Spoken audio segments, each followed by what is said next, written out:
Itinuturing na David versus Goliath ang noibakbakan ni na Oscar De La Hoya at Manny Pacquiao na isa sa maituturing na pinakamagandang performance ni Manny Pacquiao, habang ito naman ang maituturing na pinakanakakahiyang pagkatalo ni De La Hoya noong Disyembre 2008. Paano ba naman? Bago pa man magkaharap ang dalawa ay tila wala nang naniniwala na magagawa ni Pacman na matalo ang dating pinakamagaling sa kanyang era.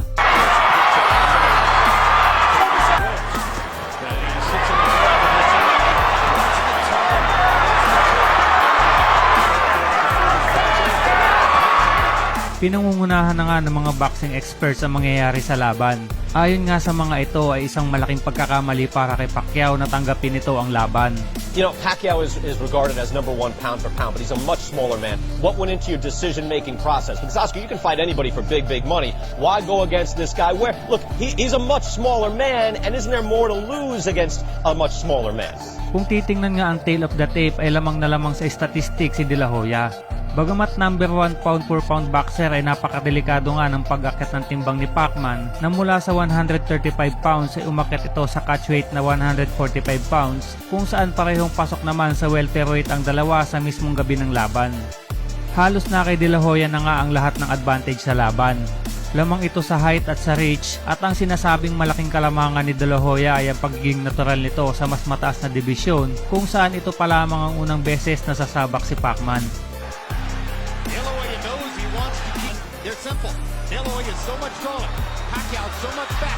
Dahil nga sa mga advantage na ito ni De La Hoya ay naniniwala naman ng mga boxing experts na easy fight lamang sa kanya si Manny Pacquiao.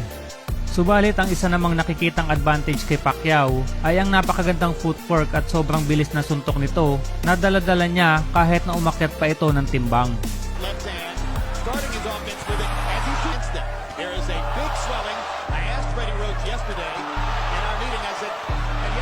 Samantala, kinuha na din ni De La Hoya bilang trainer si Nacho Beristain na kilalang kilala na din ang galaw ni Pacquiao dahil ito ang long-time trainer ni Juan Manuel Marquez na itinuturing na mortal na karibal ni Pacman sa boxing.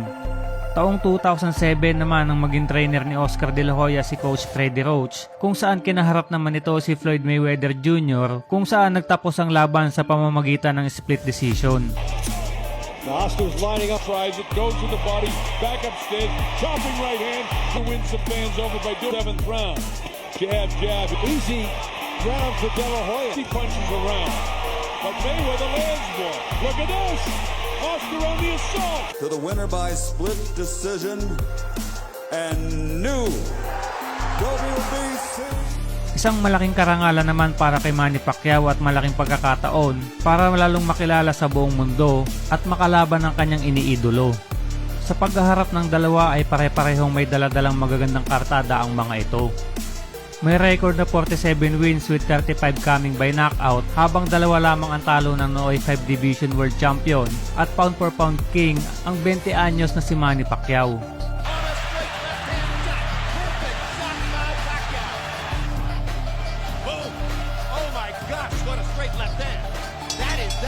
What an amazing knockout shot. That is the most spectacular one-punch shot. Habang may 35 wins, 30 knockout at 5 losses naman at may hawak ng record na may pinakamaraming dibisyon na pinagharian ang 35 anyos at 6 division world champion na si Oscar De La Hoya. Maybe over, and is. Tyson hurt there by De La Hoya's left hook. Tyson beginning to cringe. I mean, these are good wins here, people. These are not just cream puffs. The fact that he's got a jab, that he had a left hook too, that he had a right hand. Hello, look at this. Oscar bouncing back. And Oscar De La Hoya boxed a beautiful fight. Both Olympic champions. So similar in so many ways. Look at those right hands in the face and Ating balikan kung papaano muling pinatunayan ni Manny Pacquiao ang kanyang sarili mula sa pagdududa ng mga eksperto. Sa unang round pa lamang ay ginulat na agad si De La Hoya ng napakabilis na footwork at hand speed ni Pacman.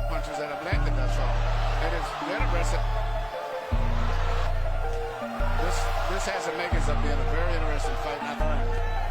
But using him at the moment. But get him big down. Manny has hit him with his punches. Charlie Nagawa namang magamit ni Oscar ang kanyang reach advantage sa pagbabato ng jab, subalit kakaiba talaga ang bilis ni Pacman kaya nahihirapan itong kumonekta ng magagandang patama. Round one, they're simple. De La Hoya is so much taller. Pacquiao so much faster. And now Dahil naman sa kakulangan sa head movement sa round 2 ay naging easy target itong si Oscar na nakakatanggap ng iba't ibang anggulan ng suntok mula sa katawan. closely trying to go at the body because he's only almost no height difference between. Round 3 naman ang medyo nakukuha na ni De La Hoya ang kanyang reach na nakakapagpatama na ng kanyang mga jabs. Subalit samot-saring kombinasyon naman ang isinasagot dito ni Pacman.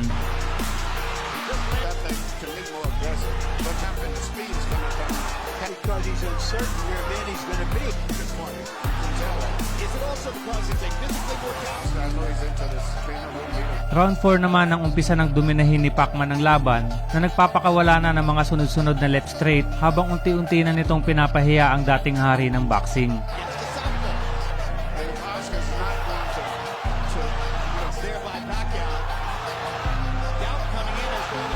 Sa round 5 naman ay may pagkakataon na nakakapagpatama ng maganda si Oscar kapag nahuhuli nito si Pacman sa lubid. Subalit bago niya ito magawa ay nakakatanggap pa ito ng mabibilis na suntok. The feeling of a fighter when he's in there with somebody who's always beating him to the punch. His right hand front of himself when he's doing this. I personally had expected and been able to solve. Round 6 nang subukan ni De La Hoya na makipagsabayan, subalit sadyang napakalakas at napakabilis ni Pacman para sa kanya.